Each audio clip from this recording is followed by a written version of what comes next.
Recuperato il centro polivalente del quartiere Fontanelle di Agrigento, questo quanto comunicato dall'assessore al ramo al comune Gerlando Principato, che ribadisce come da quando abbiamo preso l'impegno di recuperare questo finanziamento e restituire dignità ai locali di Fontanelle, sapevamo che non sarebbe stato semplice. Oggi possiamo dire che quell'impegno è stato mantenuto. Per anni il progetto è rimasto fermo mentre il quartiere viveva una situazione di degrado e di insicurezza.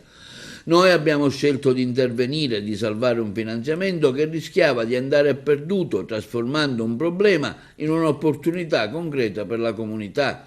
Dopo il decreto regionale di finanziamento del settore sesso e lavori pubblici, con il dirigente Alberto Aveni e il RUP Gerlando Trupia, ha portato avanti con determinazione i passaggi necessari, l'aggiornamento del progetto, l'adeguamento al nuovo prezzario, determina a contrarre, l'espletamento della gara per l'affidamento dei lavori e della direzione.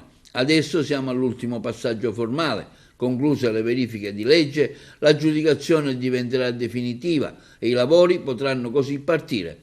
Fontanelle, afferma Principato, non è un quartiere di serie B, non è un quartiere satellite, è una parte strategica della città di Agrigento, merita rispetto, investimenti e presenza istituzionale. Entro la fine dell'anno avrà il suo centro polivalente, uno spazio di cultura, aggregazione e servizi, insomma un punto di riferimento per l'intera comunità.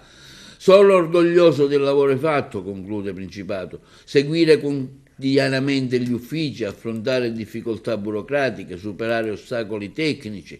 Non è semplice, ma vedere un cantiere ripartire ripaga ogni fatica. Con questo intervento continuiamo a dimostrare che la riqualificazione urbana dei quartieri non è uno slogan, ma un impegno reale e mantenuto.